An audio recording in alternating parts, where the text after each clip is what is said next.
Water is life. With the ever-increasing population, there is an increased demand for water for various uses ranging from domestic, sanitary, industrial, and agricultural purposes.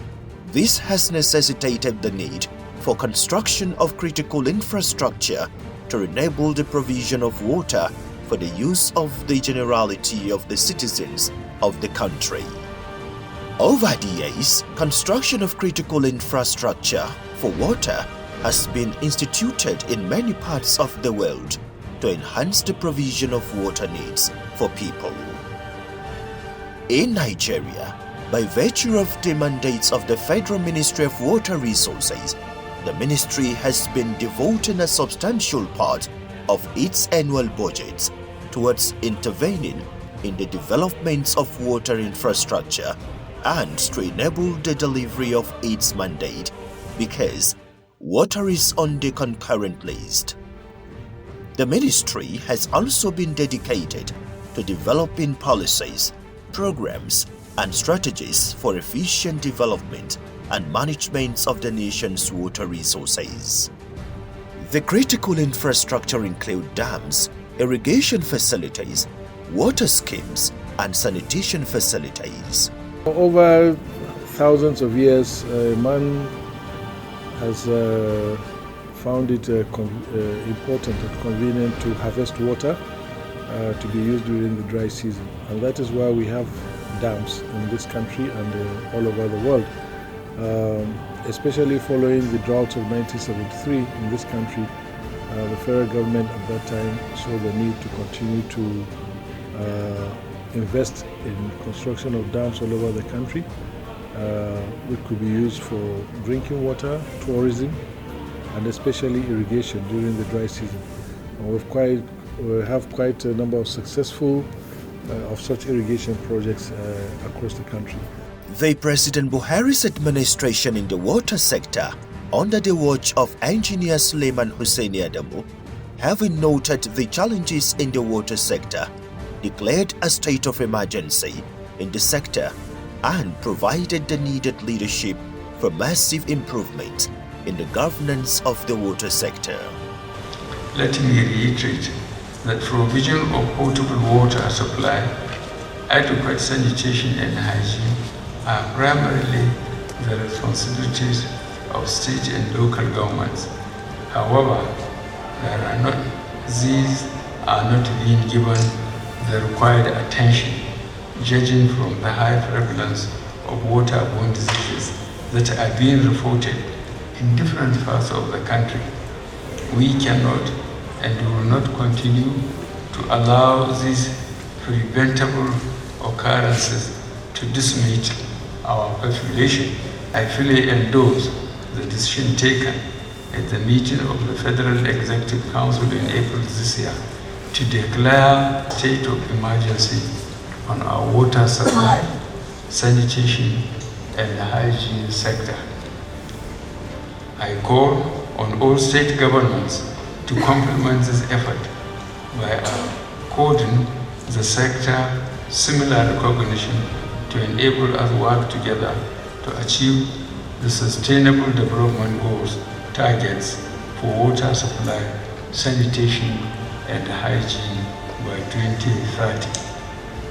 Henceforth, federal government support to state governments will be based on their commitment to implement the national water supply, sanitation, and action plan in their respective states, and to end open defecation by 2025. With the uncommon directional leadership of the Honorable Minister, there is a growing general shift towards alternative sources of funding in order to shore up more budgetary provision and strengthen as well as enhance wash service delivery to citizens, which presently is being pushed forward. This is because over the years it has been noted that government revenue alone cannot provide for the needed infrastructural development.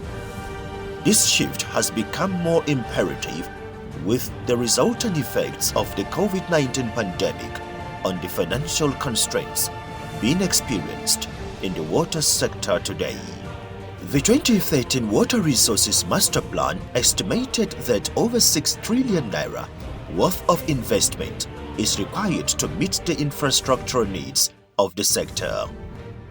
The 2013 Master Plan estimated that we need over 6 trillion naira worth of investments to meet the infrastructural needs of the sector. The master plan is currently under review, and this figure is expected to increase. This definitely underscores the importance of the theme of this council. This challenge can be met only if we fundamentally change the way we view and manage our water infrastructure.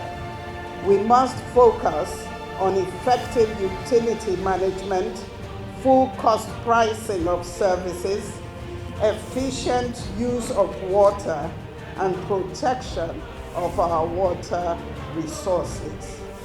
The current budgetary provision indicates a huge funding gap between what is required and what is available. This challenge can be mitigated if there is a deliberate shift from the usual to the unusual mode of funding for the water sector. It is imperative to make a deliberate effort to explore creative alternative funding sources outside the usual budgetary provisions for water resources development.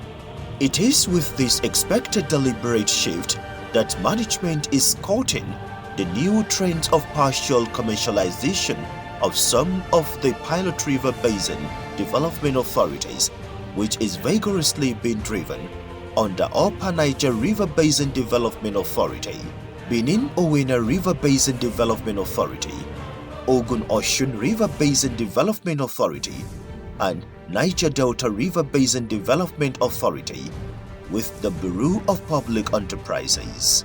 The flagship strategy of Partnership for Expanded Program for Water Supply, PWASH, is also a novel project inaugurated by engineer Suleiman Husseini Adamu.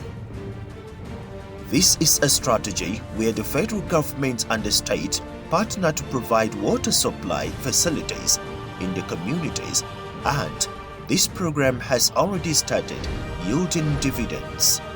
I appreciate the administration, the present administration under the leadership of Muhammadu Buhari and the Minister of Water Resources for this project they have done to us. And we had the news that this borehole is going to be constructed here, and we have seen it is under construction. We became very happy because saying that water is life has now been proven to us. So we are full of joy. The government came in to assist with the solar system. I tell you that you see women no longer queuing here fetching water again. They can only come with their containers, fetch water and go back easily. So that's the way government has assisted here. And you see that women who used to brew the local beer and kunu, even the food sellers here no longer have challenges of getting water to run their businesses any longer.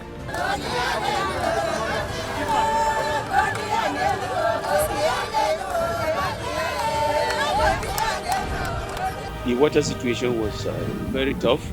People were not finding it easy to get water. Women wake up the night, they struggle to fetch water. Even students go to school late because they have to travel distance, fetch water before they come home and then get dressed and then go to school. You cannot compare because there's a very wide gap.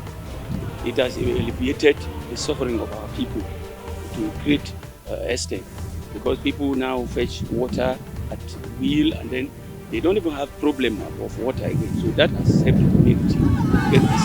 A zahirance game da matsalar ruwa, mun fuskanci matsalar ruwa a baya. Dan ni kaina dinnan mun je kududdufin da ake wanka, yara su yi wanka, manya su yi, shanu su sha, mu ɗebo ruwa mu taho. Mun yi tafiya ta kai ta kilomita 4 zuwa wani rafi da ake kiransa Gajara. Mu ɗebo ruwa mu zo mu sha. Kuma ruwan da za mu sha na kwana ɗaya to cincinta shi muke ni kwana 2. Daga baya aka zo aka mana bohol guda ɗaya. in ya tsaya sai mu iya yin sati ko kwana 10 ba mu samu ruwa ba. Aka zo aka sake yin ɗaya. To har a wannan lokaci dai ruwa bai ishe mu ba sai mun je rijiyoyi na ƙauyukan Fulani mun ɗebo. Amma maganar gaskiya a zuwan wannan gwamnati mun samu ci gaba in dai game da ruwa ne.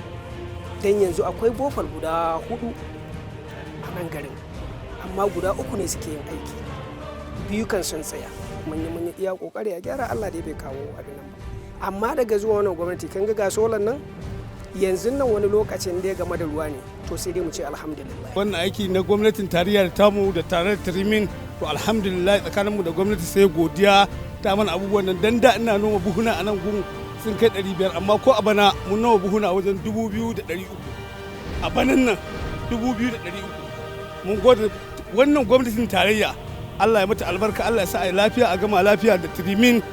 Wannan da minista Suleiman Adamu, Allah ya wa iyayensa albarka da kakannin iyayensu. Allah ya ji Allah ya gafarta musu. Da kaga in ruwa zaka samu, ba za ka samu kamar yanda namiji zai samu ba. Amma yanzu in ka buga pipe ɗinka, ruwan nan zai isa ma har gonarka, ba wani wanda zai ɗage ma iya gonarka, iya hegalinka, iya aikinka.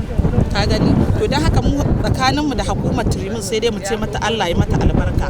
The Ruwasa Rural Water Supply Program is also another good yielding dividends of Engineer Suleiman Hussein Adamu's administration. As critical as dams are to the provision of man's water needs, and with over 408 dams in the country, the concessioning of dams for electricity is another notable project that the Ministry of Water Resources is engaged in to realize the full potentials of the dams. Dams are quite important to the economy. Like I said, if you look at irrigation, it means we can do all year round farming. If we have dams that store water that can be used for irrigation purposes, it guarantees food security because we can continue to cultivate certain crops all year round. Then we also have these dams also useful for hydropower to provide us with renewable energy. Of course, the importance of power supply, I don't need to make much noise about it. We all know a substantial amount of the power that we consume in this country, even at the moment, comes from installations like the hydropower plants in Shiroro, Kainji and Jeba. Then if you're looking at even aquaculture, again fisheries, quite it's a big economy there. So if we harness this properly and we get a lot, if we are able to get private sector investors, especially in the aquaculture side, I think there's a lot going for us, and we have been advocating for this. We're inviting companies or entrepreneurs that want to do cage fish farming. We have these dams available. They can come and invest. The irrigation potentials of the country are also being fully developed to bring about all-year farming. When I assumed office in 2015, I studied the technical audits and all the ministry's engineering audits in May 2016. Arising from successful completion of the audit, we resolved to complete all viable water resources projects across the country, in line with the policy direction of the Buhari administration. The Gari Irrigation Project ranked among the top priority projects of the ministry. Accordingly, the project was reviewed and approved by the Federal Executive Council in January 2018, and a new contract was signed with CDC Nigeria Limited in March 2018. The campaign to end open defecation is another flagship initiative of this administration, which targets to end open defecation by 2025 and to provide a healthy environment for all. Presently, there are 72 local government areas and hundreds of communities which have been declared open defecation free, up from one open defecation free local government area in 2017. Even as these pro-people policies have been instituted, it has equally become imperative for these services to be paid for by the citizens who avail their uses, because investment in critical water infrastructure are huge and time-consuming. With the involvement of investors, an expectation of returns on investment is a condition for their investment in the first instance. This process will be further strengthened with strong regulatory environment to facilitate investors' confidence in their investments. As the Federal Ministry of Water Resources hosts its 28th regular meeting of National Council on Water Resources from the 13th to 16th December 2021, a clarion call goes forth for robust deliberations that will generate effective and efficient conditions to these emerging financial and management challenges in sustainable water infrastructure in Nigeria.